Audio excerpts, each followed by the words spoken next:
여러분 반갑습니다. 워런 버핏이 전격적으로 은퇴를 선언했습니다. 그만두겠다라고 공식 발표를 한 것이거든요. 버크셔 해스웨어라는 회사의 정기 주총장에서 일어난 일입니다. 워런 버핏의 전격적인 사퇴 소식에 뉴욕 증시가 한때 상당히 요동치기도 했습니다. 워낙 큰 인물이니까요. 뉴욕 증시를 쥐락펴락하는, 더더군다나 자신의 시드머니도 한 푼도 없으면서 남의 돈으로 엄청난 규모의 투자 회사를 만들었고, 그 투자를 통해서 자신도 세계 최고의 부자의 반열에 올랐습니다. 자, 지금 워런 버핏이라는 사람이 꾸려가고 있는 회사의 숫자가 수천 개인데요. 그 중에서도 집중적으로 워런 버핏이 관리하고 있는 회사, 홀딩 컴퍼니로 볼 수 있는 회사가 버크셔 해스웨어라는 회사입니다. 원래 이 버크셔 해스웨어는 섬유회사 또는 우주선, 낙하산에 줄 만드는 회사로 2차 대전 전에는 한때 잘 나갔던 회사지만 전쟁이 끝나고 섬유의 시대가 나일론의 시대로 대체되면서 거의 맛을 잃어가던 그런 형편없는 회사였습니다. 한마디로 시장 가치가 별로 좋지 않은 회사였습니다. 그때 버컷이라는 회사도 있었고 해스웨어라는 회사도 있었는데 이 두 회사를 아주 싼 가격으로 사들여서 통합시킨 다음에 투자 회사로 만듭니다.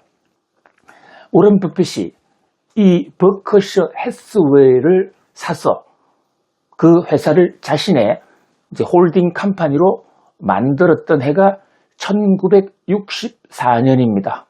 1964년, 그러니까 올해로 61년이 됐죠.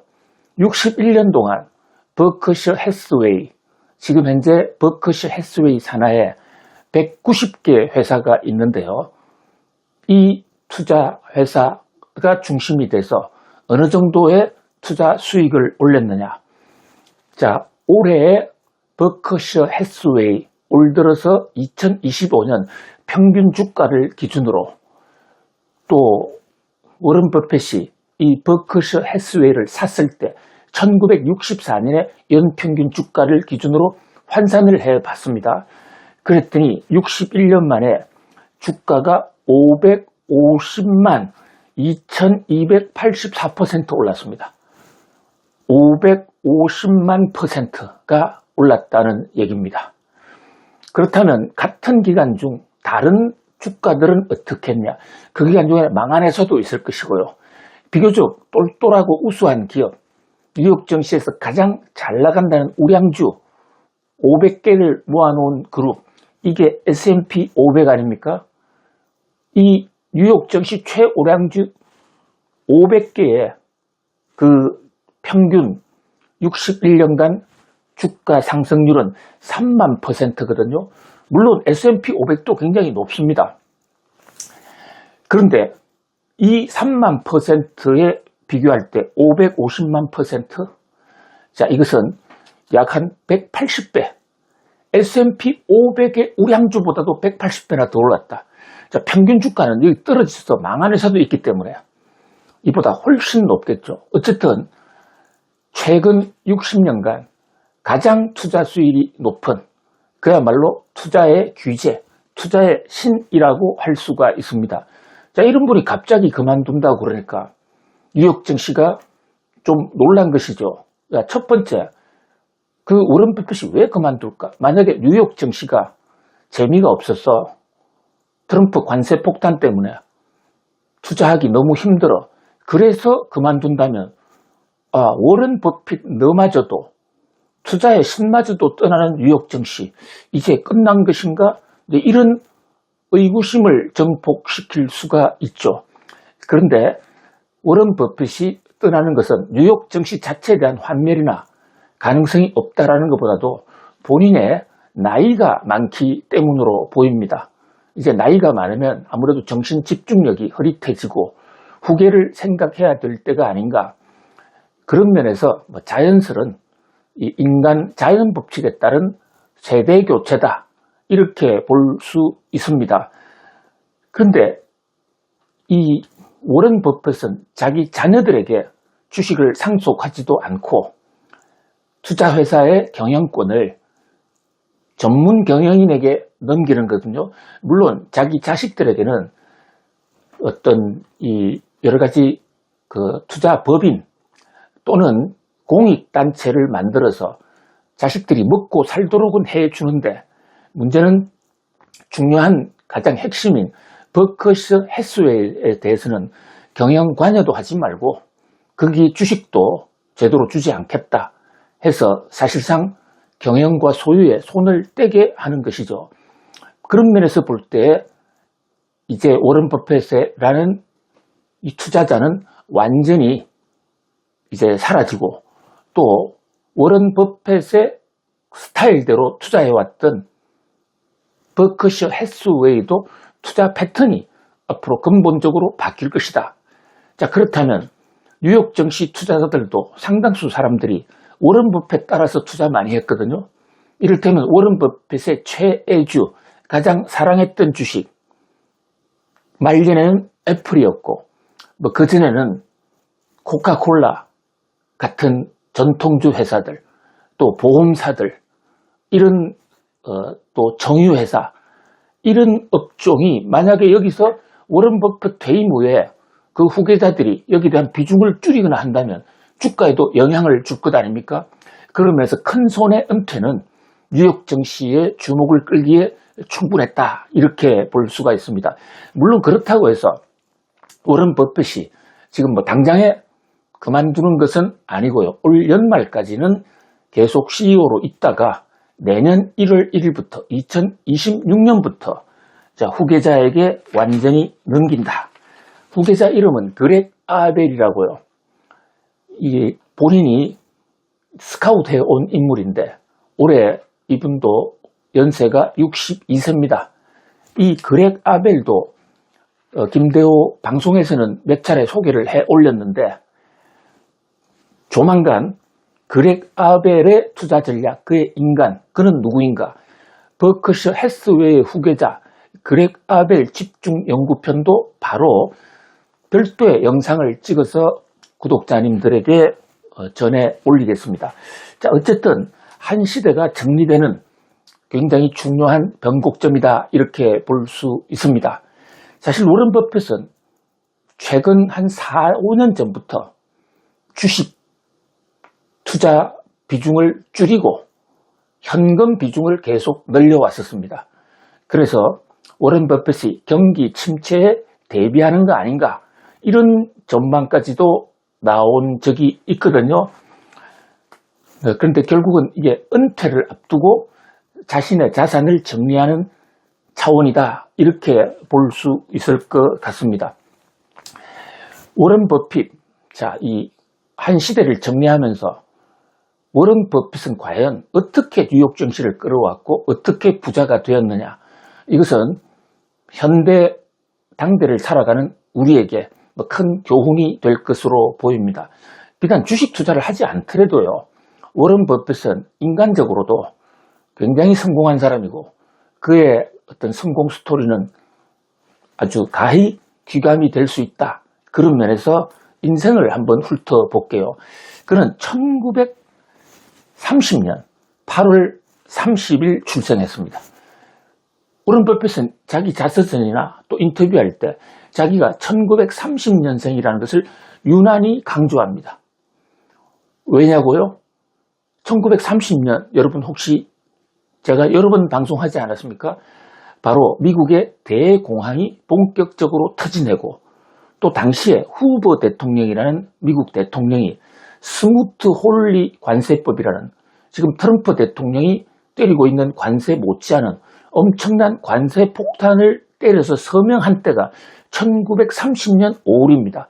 관세 폭탄으로 세상이 흉흉할 때 주가도 떨어지고 경기도 침체하고 이때 태어났다, 이거죠. 이것을 유난히 강조하는 것은 마치 예수님이 세상이 어지러울 때 구세주로 나타나서 세상을 바꿨다.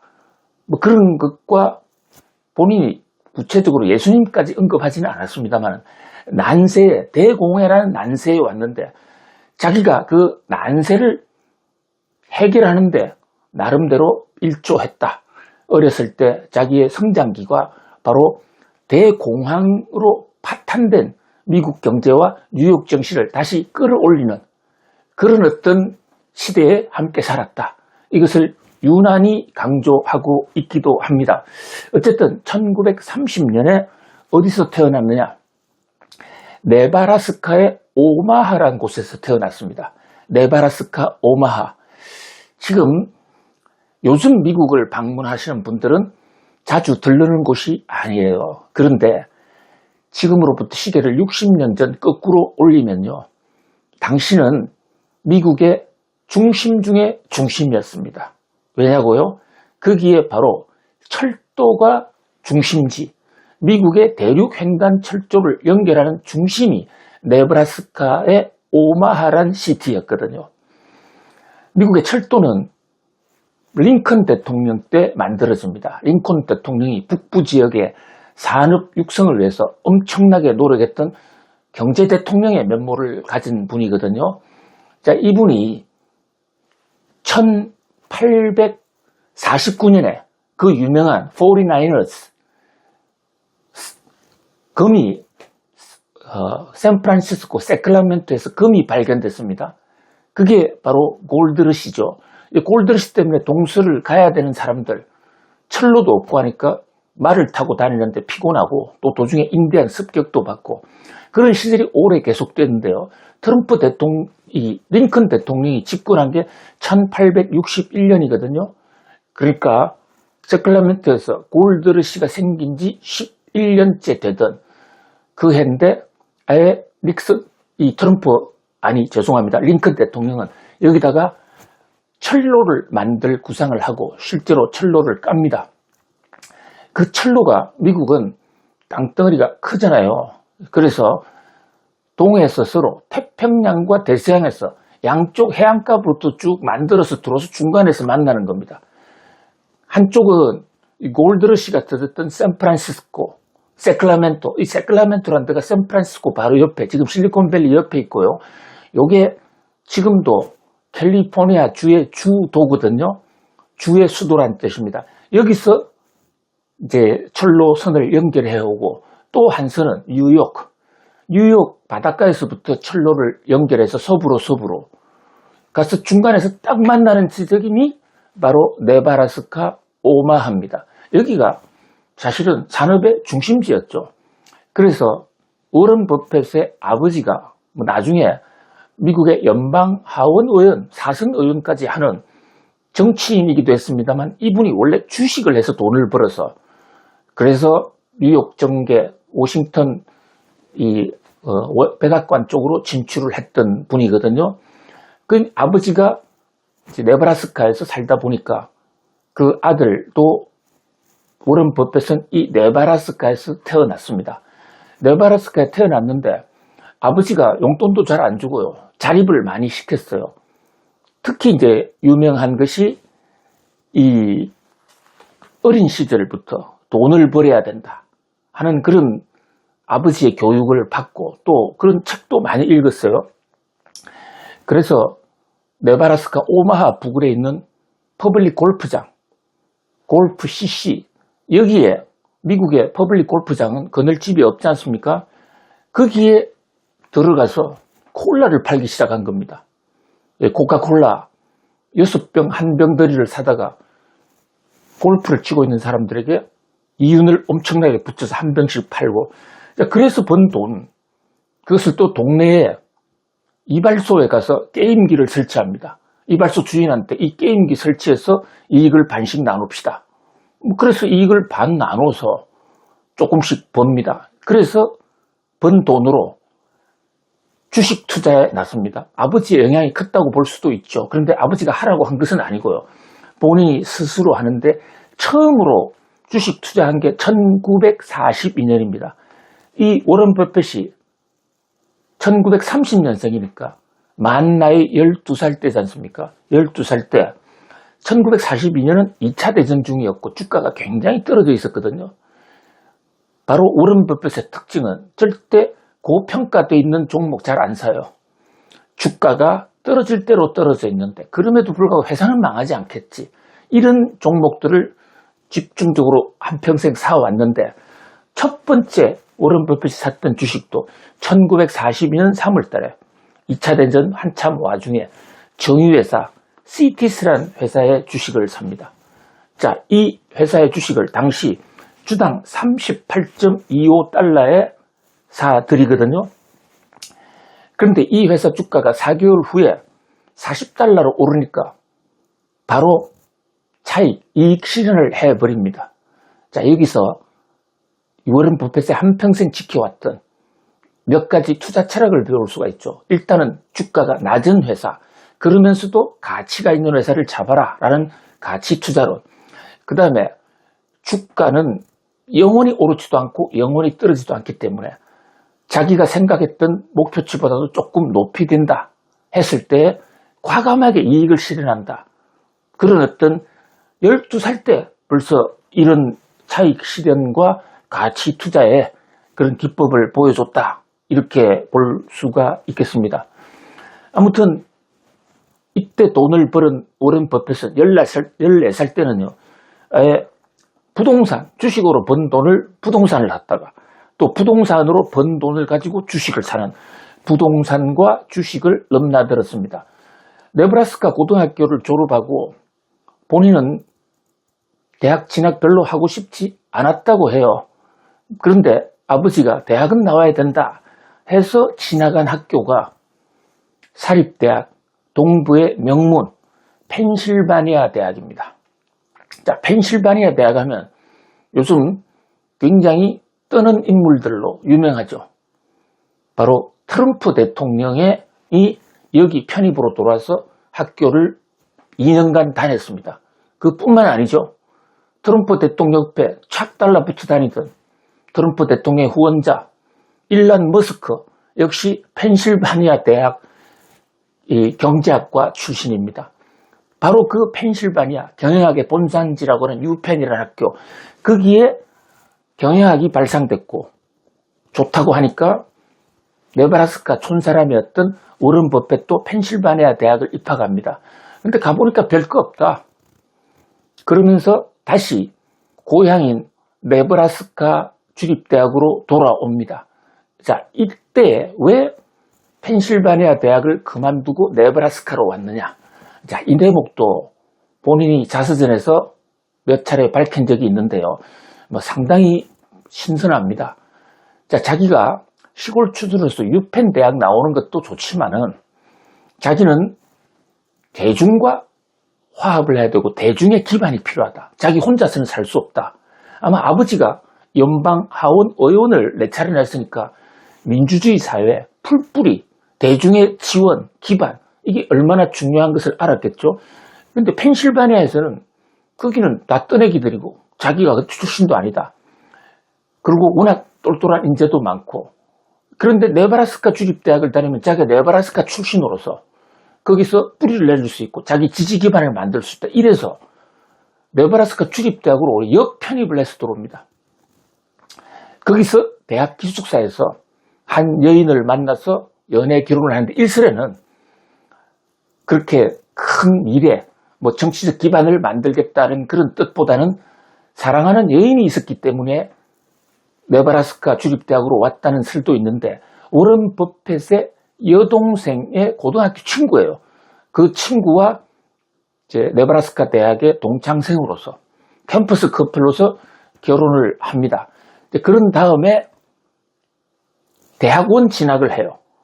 하버드 진학을 했는데 보기 좋게 낙마합니다. 하버드에서는 그런 네브라스카 대학 출신의 시골 깡촌 별로 관심이 없었던 것 같아요.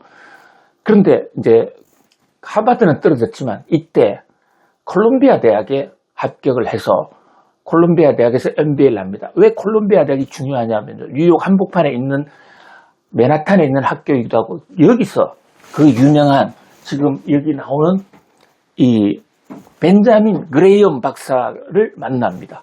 벤자민 그레이엄 박사가 가치 투자의 원조거든요. 이 벤자민 그레이엄 박사가 자기가 투자 회사를 하고 있으면서 콜롬비아 대학에 이제 출강, 시간 강사로 강의를 하고 있었어요. 그런데 워런 버핏이 제자로 들어가서 강의를 듣다가 여기서 완전히 홀가당 빠진 겁니다. 야, 가치 투자로구나. 그래서 한평생 사실 워런 버핏은 가치 투자로 큰 돈을 벌었죠. 가치 투자 이론은 벤자민 프랭클린이 만들었지만 그것을 실전에 활용한 분은 워런 버핏이다. 이렇게 볼 수가 있고요.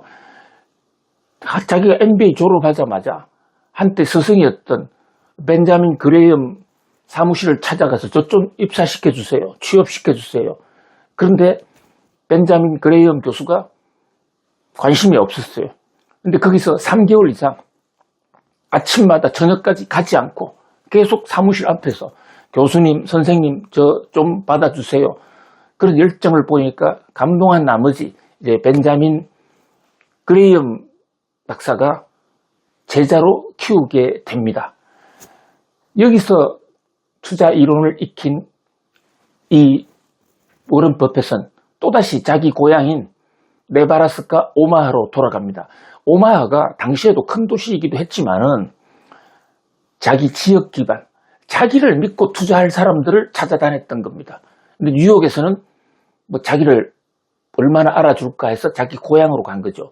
그리고 고향에 가서 이제 시드 마니를 마련을 해야 되는데 투자가로서 영향력을 행사하려면 일단 자기 고객이 많아야 되고 돈 많은 고객들을 많이 확보해서 그 돈을 굴리면서 뉴욕 증시에 영향력을 키워가는 거라고 볼 수 있지 않습니까? 첫 번째 네브라스카에 찾아간 게 의사들을 만나러 돌아다닙니다. 자, 자기가 어릴 때 가만히 보니까 의사들이 돈은 잘 버는데 특히 시골 의사들 이 돈을 굴리는 방법을 잘 몰라요.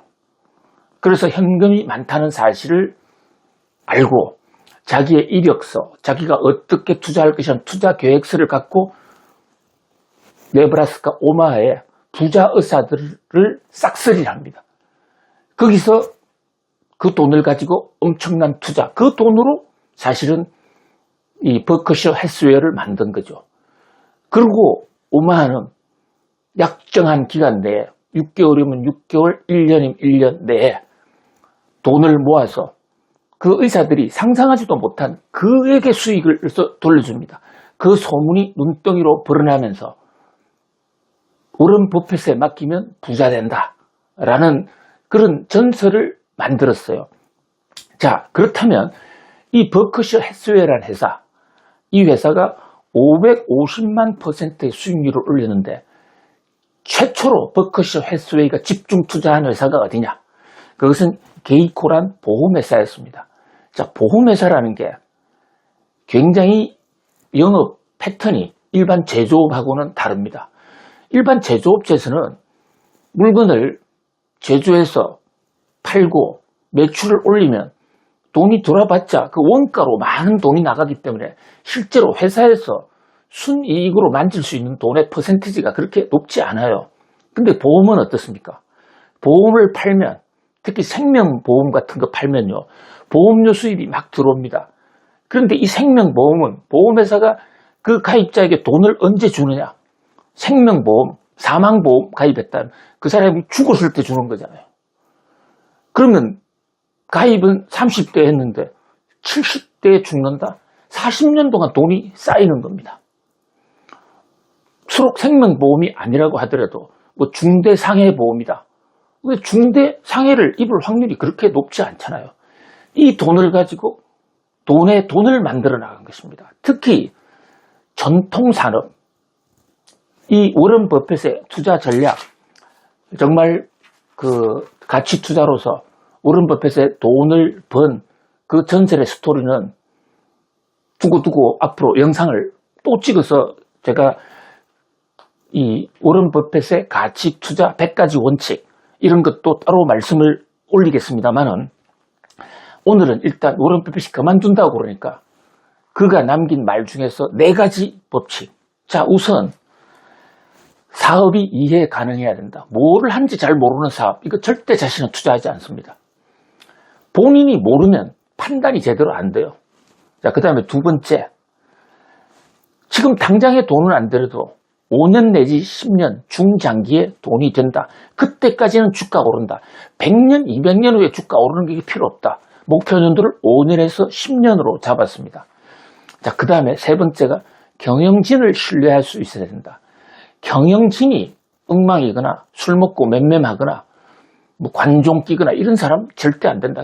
인물 연구를 엄청나게 한 겁니다. 그 인물을 연구하기 위해서요. 심지어는 이 워런 버핏은 골프장에 캐디도 합니다. 골프장에 캐디를 하면 CEO들이 골프 치러 오니까 캐디 공 치는 거 보조해주면서 그 사람 얘기를 듣는 겁니다. 이 인간이 제대로 된 인간이냐, 미래 비전이 있느냐, 이거 굉장히 중요한 얘기입니다. 그 다음에 또 큰 기업체에 쓰레기 청소부로도 들어가서 일을 해요. 청소부로 들어가면 본인이 좀 더 일을 많이 한다 그러면서 CEO들 방을 치운다. 그럼 방 분위기만 봐도 주식을 살 때와 팔 때를 알 수 있다. 이게 워런 버핏의 얘기거든요. 자, 그보다도 더 중요한 것은 인수 가격이 합리적이냐. 무조건 싸야만 됩니다. 아무리 전망이 좋아도 밸류에이션 높은 종목 절대 사지 않습니다. 자, 오늘은 워런 버핏이 그만둔다. 이 사건을 계기로 워런 버핏은 어떤 인물이다. 워런 버핏의 투자 전략 간단히 맛보기를 했습니다. 자, 김대호 영상에서 수일 내에 또 워런 버핏의 세부 투자 전략 강론으로도 들어가서 시리즈로 계속해서 영상을 찍어서 올리겠습니다. 여러분 오늘도 워런 버핏 이상으로 성공하시기 바랍니다. 여러분 감사합니다. 고맙습니다.